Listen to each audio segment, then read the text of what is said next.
Buenos días, mi nombre es Cruz Rodríguez Ricardo Rafael, estudiante del Instituto Tecnológico de Veracruz, y el día de hoy vamos a ver dos métodos que sirven para simplificar diagramas de bloques, em, en tanto por álgebra de bloques como a través de la regla de Mason.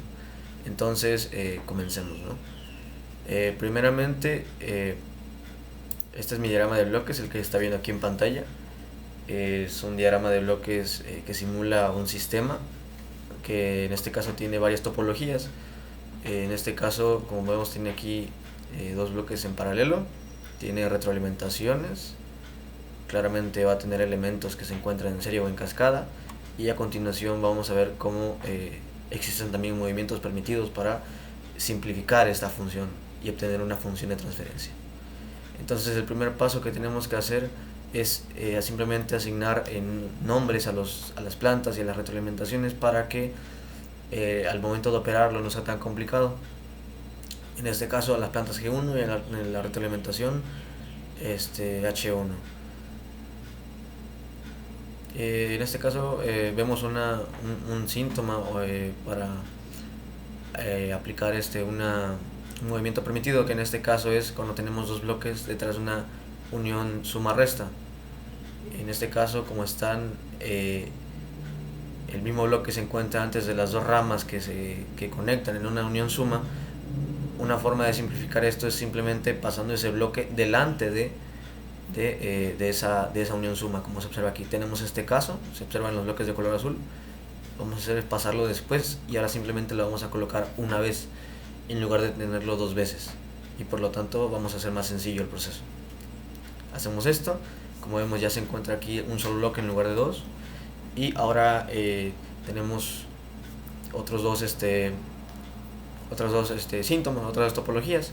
La primera es los dos bloques que están aquí, las dos plantas que se encuentran en paralelo, que para paralelo tenemos aquí una regla que nos dice que una forma de simplificar esto es simplemente sumando las dos, en este caso aquí son retroalimentaciones, pero pueden ser las dos plantas que convergen en una unión suma-resta, o en este caso era suma-suma, pero en este caso es suma-resta. Y por otra parte tenemos una retroalimentación. ¿Cómo operamos esto? Bueno, aquí se nos dice que cuando tenemos una retroalimentación, la forma de simplificarlo, claramente la argumentación del por qué se hace así es un poquito más larga, pero la regla nos dice que podemos simplemente colocar la planta dividida sobre 1 más menos, según la retroalimentación, esa misma planta multiplicada por la señal de retroalimentación.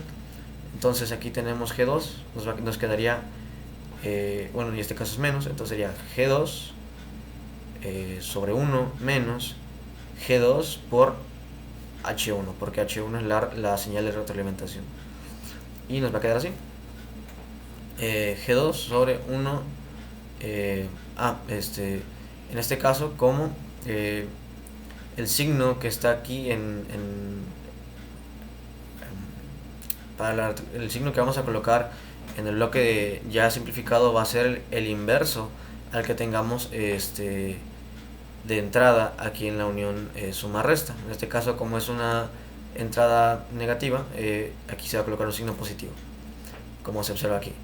Entonces nos va a quedar así: G2 sobre 1 más G2H1, que es la retroalimentación, y en este caso, como es G3 y aquí entra G4 pero entra negativo, pues hay que respetar su signo, va a quedar G3 menos G4, y ahora tenemos tres plantas en cascada. La forma más sencilla de operarlo es simplemente como se observa aquí, está en cascada, y para los bloques en cascada tenemos esta regla que nos dice que podemos, o esta identidad mejor dicho, que nos dice que podemos simplemente multiplicar los bloques.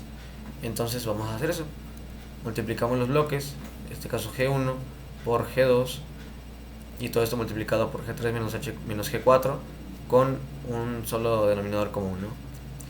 Ya por último nos damos cuenta que tenemos aquí una señal de retroalimentación, así que nuevamente podemos aplicar esta identidad que nos dice que nuestro nuevo bloque va a ser igual a G, que en este caso vendría a ser este bloque, sobre 1, y en este caso, como la entrada es negativa, usamos el signo inverso, sería más, este mismo bloque multiplicada por la señal de retroalimentación. Al no tener un bloque en la señal de retroalimentación, lo que vamos a hacer es tomarlo como si fuera un 1. Entonces sería este bloque sobre 1 más este mismo bloque, porque va a ser multiplicado por 1, por lo tanto va a quedar igual. Y nos queda de la siguiente manera. Ahora bien, queremos hacer una fracción mucho más sencilla, entonces vamos a operarlo. Como se observa en pantalla, aquí hacemos aplicamos algunas propiedades, algunas identidades, para hacer esto más sencillo. En este caso vamos a sumar 1 y a ese 1 le vamos a dar el mismo valor de el denominador dividido sobre sí mismo para que sea equivalente. Todo esto con el objetivo de sumar este denominador y ahora sí poder simplificar y hacer esta fracción mucho más sencilla, ¿no? Ahora bien, ya que tenemos este nuevo bloque, pues tenemos valores para cada planta. Entonces lo que vamos a hacer es sustituir esos valores, tanto para la planta 1, 2, 3, 4 y para la retroalimentación HDS, ¿no? Aquí se observan mejor. Tenemos esta función de transferencia que en función de variables, donde le asignamos un valor a cada variable. Sustituimos como se observa aquí, estoy señalando con mi cursor, y bueno, vamos a operar nuevamente matemáticamente para hacer esto mucho más sencillo. Se observa cada uno de los pasos que seguimos, y todo esto con qué objetivo? Con el objetivo de obtener en tanto el numerador como el denominador, valga la redundancia, un denominador común, para ahora sí poder simplificarlos y obtener nuestra función final de transferencia. ¿Okay? Así que esta es nuestra función de transferencia. En teoría, esta función de transferencia y este diagrama de bloques, que es el que teníamos al inicio del video, deberían ser iguales, y eso lo vamos a comprobar a través de MATLAB. ¿Okay? Así que bien, entonces lo que vamos a hacer es pasar al apartado de MATLAB. Aquí tenemos abierto un programa. Aquí tenemos nuestro diagrama de bloques. Tenemos, como se dieron cuenta, la función de transferencia. Si se puede ver aquí, tenemos la función de transferencia y el diagrama original. Y aquí tenemos prácticamente lo mismo. ¿Okay? Entonces, no hay mucho que decir aquí. Aquí está el diagrama de la función de transferencia. Y aquí tenemos una bifurcación para que la señal entre a los dos sistemas. Y lo que vamos a hacer es correr el programa. En este caso yo ya lo estoy corriendo, entonces la gráfica ya me la hizo y la voy a mostrar en pantalla. Ahí está. En este momento se está viendo lo que es la gráfica, ¿ok? Así que esto es esta es la gráfica que grafica el comportamiento de tanto de la función de transferencia en la parte superior como del diagrama de bloques en la parte inferior, y se observa que efectivamente ambas que el sistema responde de igual forma en ambos casos. ¿Okay? En este caso empieza en 0, ¿okay? Parte de 0, y vemos cómo decrece la función y llega a 250 en un tiempo 10, lo mismo que se observa en la parte de acá. ¿Qué podemos concluir de esto? Que la simplificación de nuestro diagrama de bloques fue realizada con éxito a través de álgebra de bloques, ¿okay? Ya que la respuesta de ambos sistemas es la misma para una misma señal, y obviamente la función de transferencia nos muestra un camino mucho más corto, mucho más claramente simplificado, que es lo que acabamos de hacer, en lugar cosa que pues no se aprecia en el diagrama original, ya que es más complejo, es más largo, incluye más bloques, y bueno, esa es la conclusión. Ahora bien, esto relacionado con MATLAB, ¿no?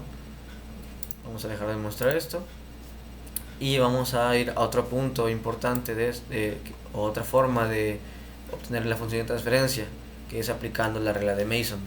En la regla de Mason vamos a considerar cada bloque cada bloque, cada planta como una señal, y vamos a pasar a considerar las señales como nodos. Entonces vamos pasando del diagrama de bloques al formato para aplicar la regla de Mason. Pues tenemos RS, una señal, aquí como no tenemos en esta parte, como no tenemos un bloque asignado, sino que como tal está la línea pura, asignamos un 1. Vamos a considerarlo como un 1 cuando sea más. Y aquí se observa que tenemos un menos 1, en este caso porque la retroalimentación es negativa, se toma el menos 1. Y tenemos la señal x1ds, que es la que se encuentra aquí, es este nodo. Pasa por una señal 1 sobre s cuadrada, que es esta de aquí, y llega a otra señal que es la x2ds, es este nodo. Tenemos este bloque 50 sobre s más 1, que va a ser esta señal. X de 3 es función de s, va a ser esta señal, este nodo mejor dicho. Y aquí este bloque s va a ser esta señal s, mientras que esta señal x4ds va a ser este nodo. Entonces aquí tenemos la retroalimentación, que va a ser, como no se le asignó ningún valor, se va a tomar como menos 1 porque la está negativa. Esta bifurcación va a tener un valor de 2, ¿okay? Y qué más, y también se tiene que pues aquí tenemos una retroalimentación con valor de 2 sobre s, ¿okay? Entra negativo. Entonces ya que tenemos este nuevo diagrama para aplicar la regla de Mason, lo que vamos a hacer es asignar simplemente valores como hicimos en el caso anterior para hacerlo menos complicado. Y bueno, aquí de hecho el 2 debería llevar un menos porque tiene retroalimentación, tiene entrada negativa. Ahora bien, vamos a ver un concepto que es la ganancia de mallas. La ganancia de mallas se considera como el producto de la ganancia de mallas encontrada al recorrer una trayectoria, ¿okay? Que empieza en un nodo y termina en ese mismo nodo sin pasar por ningún otro nodo más de una vez. Y esto claramente siguiendo la dirección del flujo. Es por ello que tiene flechas. Entonces, básicamente, la ganancia de mallas pues es lo que se observa en pantalla, que es básicamente cuando empezamos en un nodo, tomando como ejemplo la trayectoria morada. Empezamos en un nodo, seguimos el flujo de señales y regresamos a ese mismo nodo. Entonces, siguiendo este concepto, tenemos tres ganancias de mallas. La primera es la de color púrpura, que es la que se observa aquí, que es 1 sobre s cuadrada, que es G1. Es G1 por G2 por G3 por menos H2. G1 por G2, G3 por H2, y el signo pues, se pasa hasta acá al inicio, ¿no? Pero esta es la primera ganancia que tenemos, la que está en la parte en medio. La ganancia de color azul es G1, G2 menos G4 menos H2. Como tenemos dos signos negativos, pues básicamente se van al multiplicar estas dos señales se va a hacer positivo. Entonces tenemos G1, G2, G4, H2, es el de color azul, y por último G2 por menos H1, que es menos G2 H1, que es nuestra tercera malla. Como vemos, ambas empiezan en un nodo y acaban en ese mismo nodo, sin pasar más de dos veces por el mismo nodo. Después de eso tenemos el concepto de ganancia de trayectoria, que es básicamente el producto de las ganancias que se encuentra al recorrer una trayectoria desde el nodo de entrada hasta el nodo de salida, claramente siguiendo el flujo de señales. Entonces aquí tenemos dos trayectorias. La trayectoria que se encuentra en color amarillo, que es G5 por G1 por G2 por menos G4, que en este caso es la trayectoria 2, y la trayectoria de color rojo, que es G5 por G1 por G2 por G3, que es la trayectoria 1. Entonces tenemos únicamente dos trayectorias que nos llevan desde la entrada a la salida, siguiendo el flujo de señales. Ahora bien, por último, el otro concepto es el de las mallas que no se tocan. En este caso son lazos, los que mencionamos aquí, son lazos como estos, que no tienen nodos en común entre sí. Básicamente, la ganancia de mallas que no se tocan es el producto de esas ganancias de mallas a partir de las que no se tocan, ya sean mallas dobles, triples o cuádruples. En este caso, como se menciona, todas las mallas entre sí, es decir, todas estas se tocan en al menos un nodo, por lo tanto no va a haber mallas dobles ni mallas triples, ya que se tocan en más de un nodo. tienen nodos en común. Ahora bien, la regla de Mason nos entraría, para aplicar la regla de Mason tenemos esta fórmula, ¿no? Que nos dice que pues básicamente la función de transferencia va a ser igual a la salida sobre la entrada, y eso se traduce a la sumatoria de k veces la trayectoria k por su respectivo determinante, todo eso dividido sobre un determinante en común. Eso se va a explicar aquí más adelante. Primero que nada quiero mencionar esto que es el cofactor el delta k, que va a corresponder a cada trayectoria. El cofactor es 1 menos la sumatoria de ganancias simples más la sumatoria de mallas dobles menos las ganancias de mallas triples, ¿no?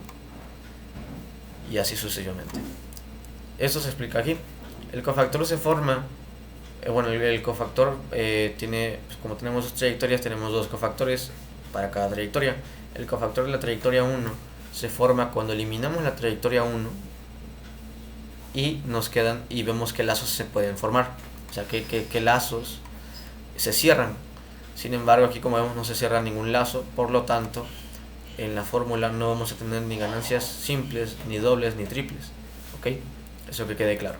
Y para la trayectoria 2 nuevamente, al eliminar la trayectoria 2 no se forma ningún lazo cerrado, por lo tanto tampoco va a haber nada que restar en el cofactor número 2, ¿no? En este caso no se logra completar una malla que no entre en contacto con su respectiva trayectoria, entonces no hay dobles, no hay ganancias dobles, ni simples, etc.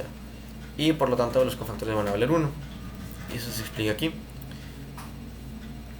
En este caso, en esta parte en específico, podemos observar que no hay nada que restar, ya que todos los van a valer 0, ¿ok?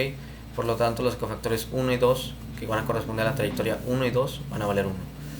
Y bueno, aquí está la fórmula que en este caso vamos a aplicar, que es T1 por su respectivo cofactor, más T2 por su respectivo cofactor, sobre delta. En este caso, tenemos nada más dos trayectorias, por lo tanto tenemos solamente dos términos que sumar, ¿ok?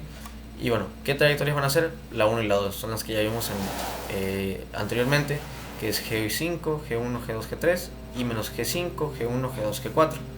Los cofactores ya vimos que van a valer 1, ya vimos por qué. Y ahora nos queda nada más calcular lo que es el determinante.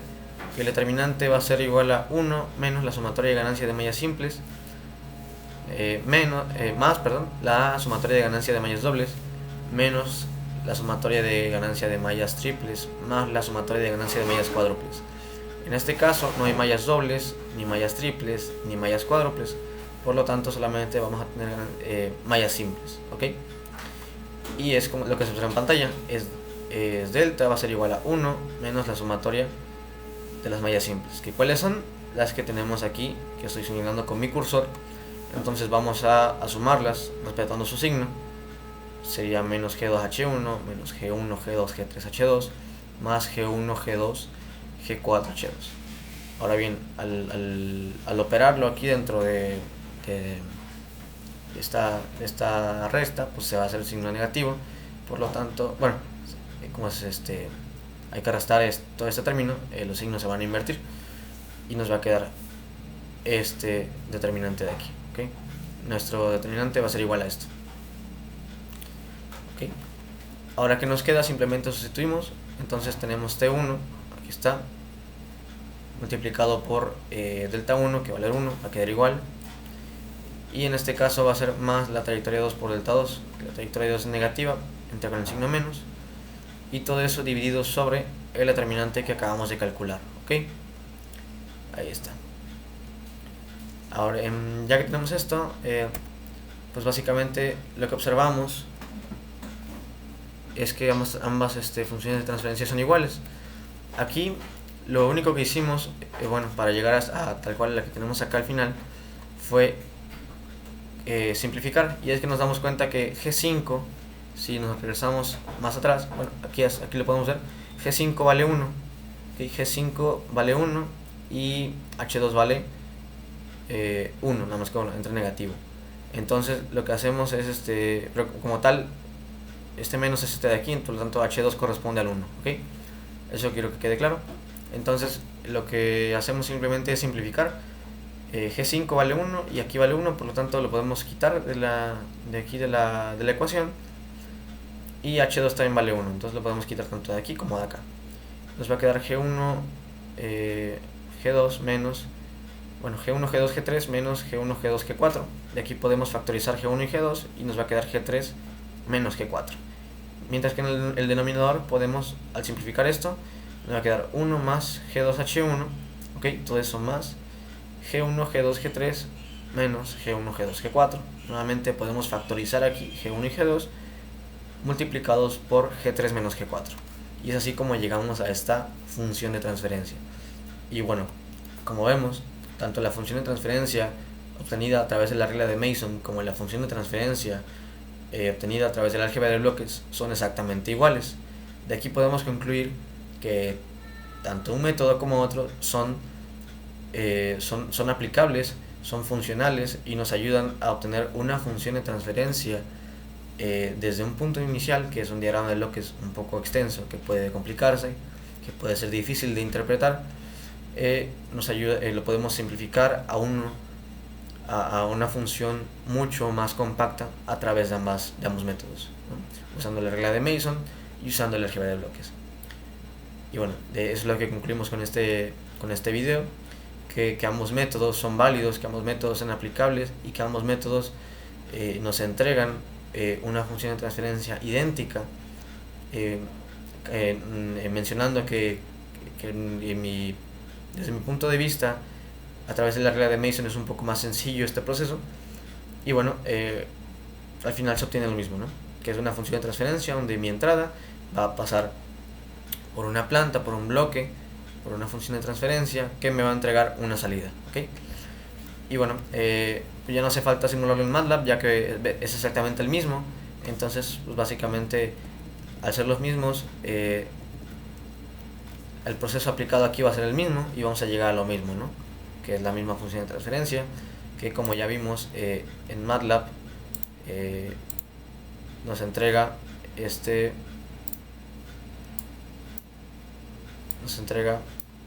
comportamiento.